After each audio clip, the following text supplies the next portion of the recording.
right, shalom, family. My phone died, so you know, so I'm back on here now on my computer. You can tell the difference between the quality here. The doggone computer is much worse quality than the phone is. But I wanted to just finish up what I was saying on the name of the Father, and really just to kind of finish up on what we were talking about. We were talking about the name Yahweh and why that we never use the name Yahweh. And it's really just the scholastic behind it just really points in another direction. Even though the scholars all say, okay, we're going with this particular form, this Yahweh form, they don't really give you a good reason why. And they don't give you a good reason why the Masoretic text chooses this form either, because there's no historical record of that being the form that they used before, the 6th, 7th, 8th century AD, which is when the Masoretes began to translate the Bible and add the Nakud vowel point system in there, which promotes the use of the name Yahweh. So before then, there is one example of a term that kind of sounds like Yahweh, and it's from the Sumerians, and it's Yahweh. They use actually Yahweh, B-E instead of the Yahweh. And it is an early attestation, but still, the Samaritans are known for a lot of different things. For instance, the Samaritan Old Testament, the Samaritan Pentateuch, has the Mount of uh, Elohim being Mount Gezer, right? And we know that just is not the case. So we know the Samaritans were willing to change the text. They did change the text, and they made Mount Zion, Mount Gezer. So if they were willing to do that, it wouldn't be a far leap to say that they also changed the name of the person that is worshipped in this place from the actual pronunciation to Yahweh. And this is probably where the scholarships get the term Yahweh from, and also the Meserites as well. So that's why we don't use Yahweh for that reason. So again, it follows, what do we use and why do we use it? So the example that I was given before the phone cut off was the prophet Yirmiyahu. And so it goes to the way that the name is used. We know we have in the text three different forms of how the name is used. It's Yah is one form. You've got Yahoo is another form. And then you've got the whole. Okay, so let's do it this way instead of actually trying to pronounce it. Let's do you have a two-letter form, that's Yod Hey. You have a three-letter form, that's Yod Hey Wah. And then you have a four-letter form, that's Yod Hey Wah Hey. And so what we are left with, and then, okay, so you also have one other form that you should be aware of. Hello, can you hear me? Is the microphone up? Probably not. It doesn't look like that the microphone is all the way up. But I want to let you guys know about one other form that's in the text that is important that you guys need to know. So you do have Yod Hey for Yah. You have Yod Hey Wah for Yahoo. You have Yod Hey Wah Hey for what some people are saying is Yahuwah. Some people say Yahuwah. But then you have a strange one. It doesn't follow these forms, right? You have Yod Wah, right? Yod Wah, like Yo, right?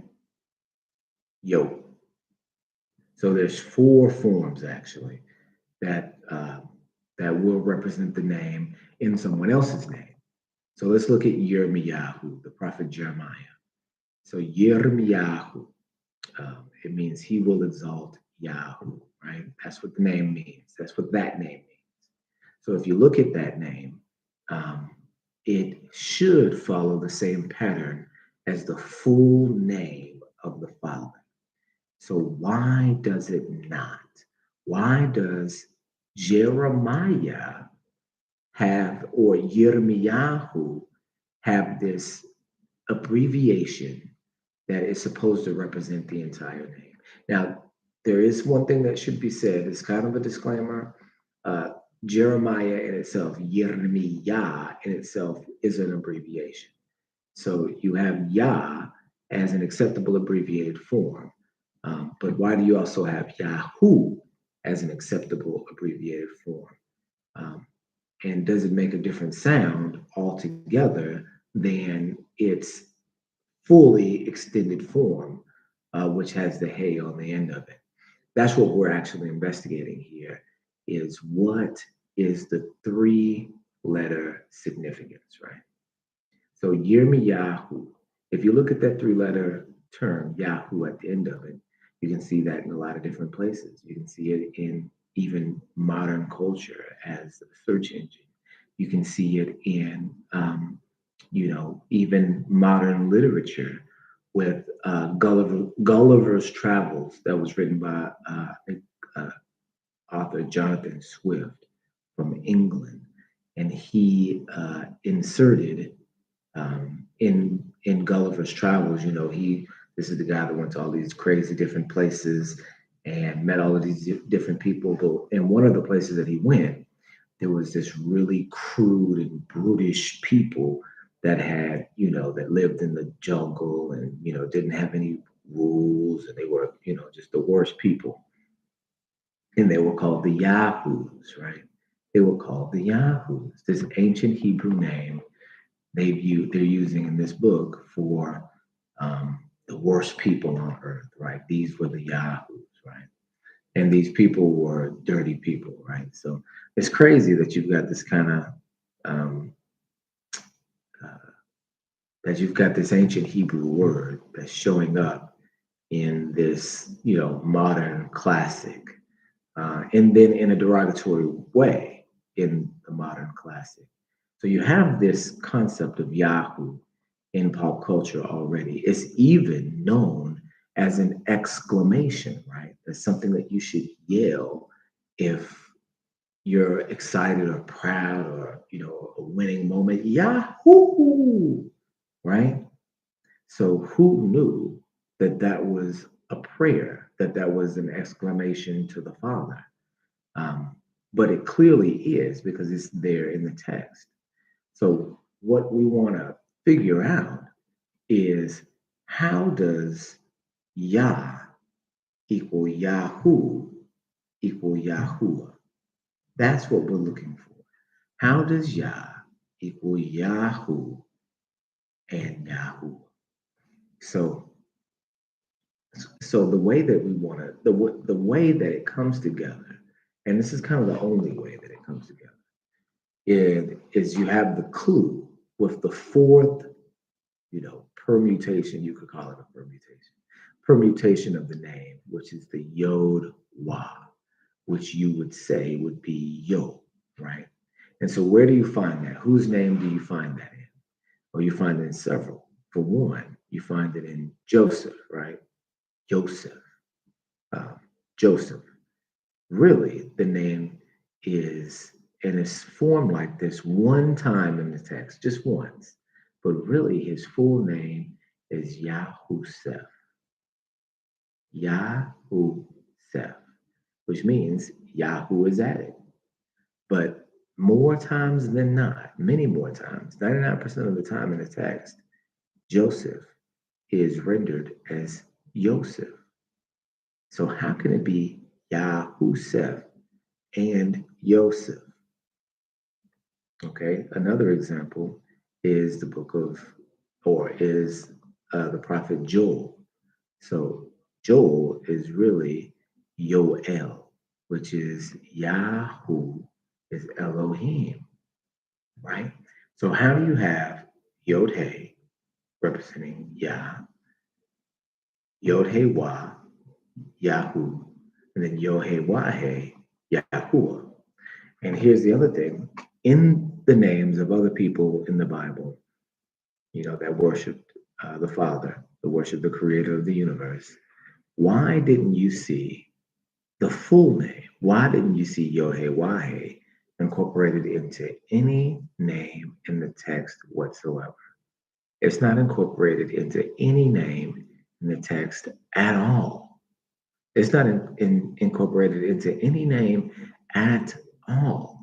The full name is never there. Why? Can anyone tell you why the full name is never there? Because it's a good question, right? If you look at any of these other pagan cultures that have theophoric names, the names that have their god associated in their own name, you don't cross out the name, the full name. You have it in there. Jezebel. You have Ishbaal.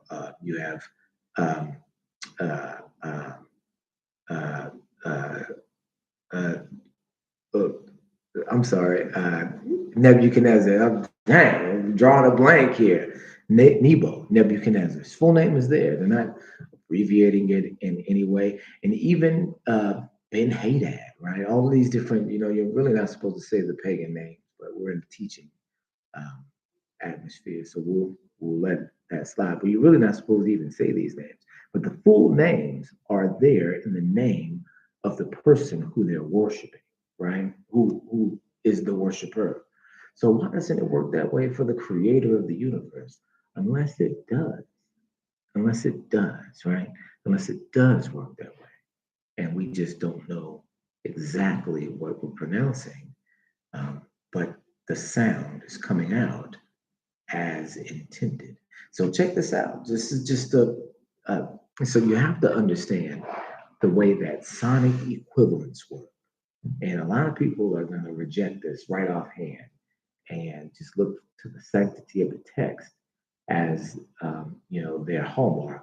But the text is actually showing you that there's some sort of weird way that they treat and handle the name, especially when it comes to other people's names.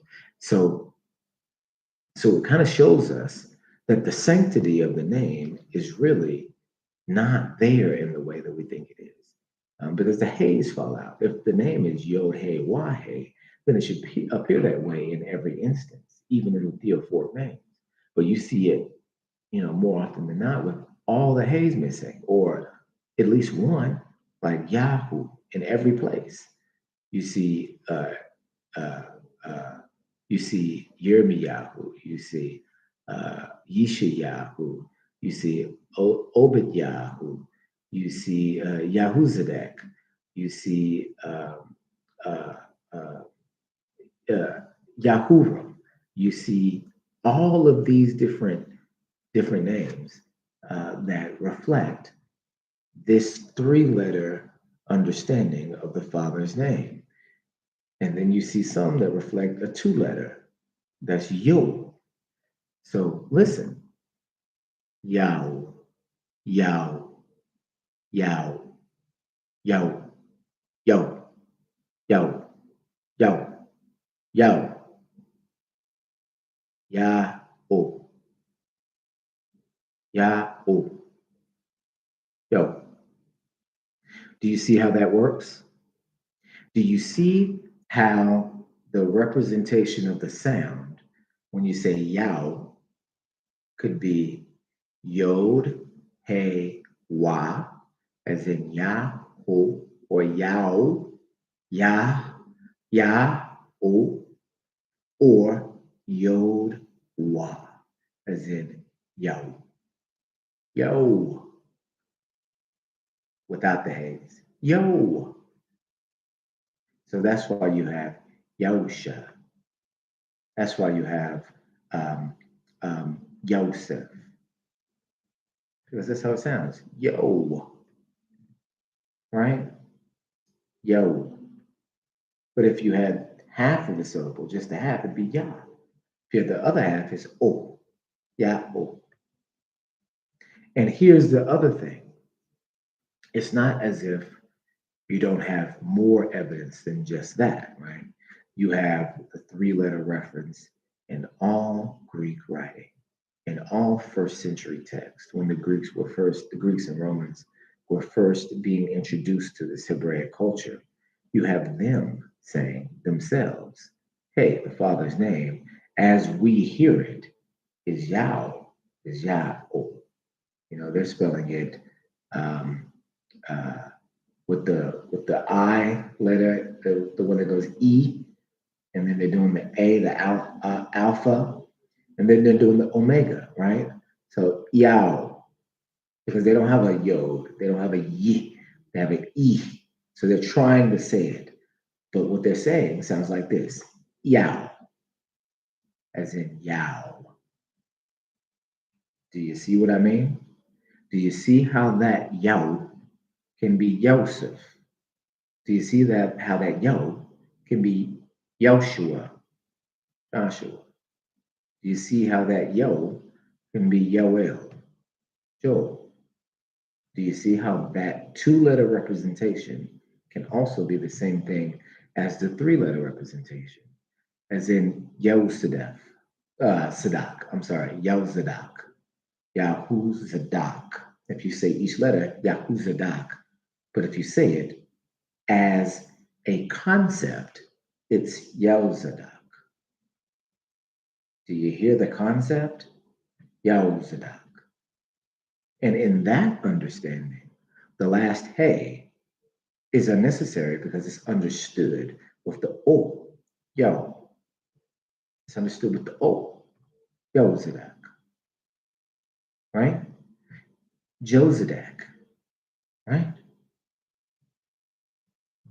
It's something to consider because all the Greek translations, all the Latin translations, even the Egyptian ones, are pointing towards Yah-O. They're pointing towards Yah-O, some sort of two-syllable, four-letter, and sometimes three-letter understanding. More often than not, it's the trigram that is used when discussing the name instead of the tetragram. It's the trigram more than the tetragram when other nations are discussing the name. Something to consider, you guys.